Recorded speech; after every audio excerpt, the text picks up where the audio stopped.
जब पनि म स्टुडेन्टहरुसँग या कुनै पनि मान्छेसँग कुरा गर्छु ट्रेनिङमा या क्लासरुममा मैले उनीलाई सोध्छु can you control your mind or not 95% student says we can not control our mind. धेरै जसोको आन्सर यही हुन्छ कि हामीले आफ्नो माइन्डलाई कन्ट्रोल गर्न सकिन्न। माइन्ड बियोन्ड आवर कन्ट्रोल छ। माइन्ड हामीले कन्ट्रोल गर्न सक्दैनौं भनेर भन्नुहुन्छ। तर in reality mind can be easily control र यिनीलाई मैले सिकाउने गर्छु कि कसरी how to control our mind. So same thing I am going to tell you also guys. सो के लाग्छ तपाईले आफ्नो माइन्डलाई कन्ट्रोल गर्न सक्नुहुन्छ या सक्नुहुन्न? Just write your answer on the comment section. So रियालिटीमा के हुन्छ भन्दा चाहिँ माइन्डलाई हामीले मजाले कन्ट्रोल गर्न सकिन्छ, तर यसको मेकानिजम बुझ्नु पर्यो, यसको साइन्स बुझ्नु पर्यो। सो यदि तपाईले मैले सोधे एक्जाम्पलको लागि horse is more powerful or rider, rider more powerful हुन्छ कि horse? 100% energy wise horse is much more powerful than a rider. Rider भन्दा त कति हो कति पावरफुल छ एनर्जी वाइज। तर हर्सले राइडरलाई चलाउँछ या राइडरले हर्सलाई चलाउँछ? द रियालिटी इज राइडरले हर्सलाई चलाउँछ आफूले चाहे अनुसार।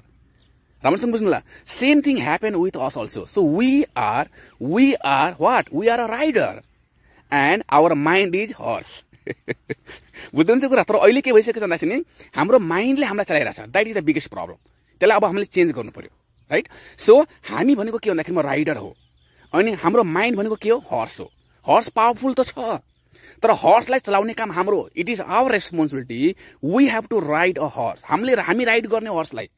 कसरी राइड गर्ने? Let's understand it. सो हुन्छ के भन्दा तपाईको चाहिँ अब हेर्नुस् न, राइडरले कुनै पनि हर्सलाई चलाएको तपाईले देख्नुभयो होला। हर्सलाई राइडरले कसरी चलाउँछ? ल भन्नुस् तपाईले।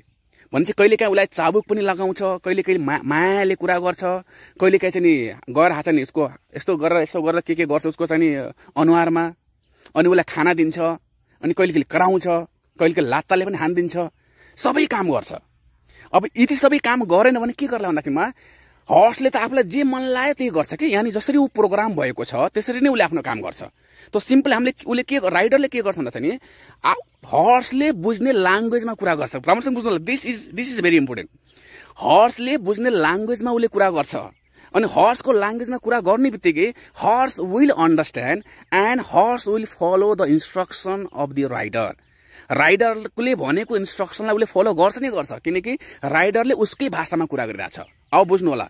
अब हामीले के गल्ती गर्छौँ भन्दा तपाईँको चाहिँ नि हामीले माइन्डको भाषामा कुरा गर्दैनौँ। हामीले माइन्डको भाषामा कुरा नगर्ने बित्तिकै माइन्डले हाम्रो कुरा बुझ्दैन अनि माइन्डले आफ्नो मनले जे पनि गरिदिन्छ के। अब राइडरले यदि हर्सको भाषामा कुरा गरेन भने, हर्सको ल्याङ्ग्वेजमा कुरा गरेन भनेपछि राइडरले हर्स राइड गर्नै सक्दैन। हर्सले उसले भनेको इन्स्ट्रक्सन मान्नेवाला नै छैन। सो सिम्पली राइडरले उसको भाषामा नै कुरा गर्नु पर्यो नि त। सो हामीले पनि के गर्नु पर्यो भन्दा चाहिँ नि आफ्नो माइन्डसँग माइन्डकै ल्याङ्ग्वेजमा कुरा गर्नु पर्यो, माइन्डकै भाषामा कुरा गर्नु पर्यो, अनि बल्ल कुरा मिल्छ। अब कुनै पनि एउटा जापानिज मान्छे छ अरे अनि मैले नेपालीमा कुरा गरेँ भने चाहिँ उसले बुझ्छ त? मैले यता आउनुस् न भन्छु उता जाँला, यो गर न भन्छ उसले अर्को काम गर्ला, यो खानुस् भने चाहिँ अर्को कुरा खाला। किन भन्दाखेरि उसले हाम्रो ल्याङ्ग्वेजै बुझ्दैन। Same thing happen with us also guys. Same कुरा हामीसँग पनि हुँदो रहेछ। यानी हामीले एउटा भाषामा कुरा गर्छौँ, माइन्डले त्यो कुरा बुझ्दैन अनि माइन्डले हामीले भनेको कुरा मान्दैन। र सिम्पली अब धेरै डिटेलमा चाहिँ म जान्न, तर सिम्पली हामीले के बुझ्नु पर्यो भन्दाखेरिमा माइन्डको आफ्नो भाषा छ, माइन्डको आफ्नो के छ भन्दाखेरि आफ्नो ल्याङ्ग्वेज छ। के ल्याङ्ग्वेज भन्दाखेरि VAK। सिम्पली के रहेछ? VAK। भी भनेको भिजुअल, ए भनेको अडिटरी र के भनेको काइनेस्थेटिक। VAK यानी के भनेको kinesthetic means it's a feeling. Okay, so visuals, auditory र फिलिङ बेस। भिजुअल, अडिटरी र फिलिङ बेस। सो यो तीनटा ल्याङ्ग्वेजमा कुरा गर्न सक्यो भनेपछि तपाईको माइन्डले तपाईले भनेको मान्छ नै मान्छ।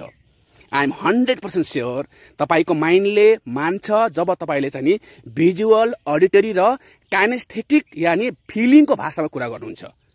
यो कसरी गर्ने भन्ने कुरा we will discuss in next videos.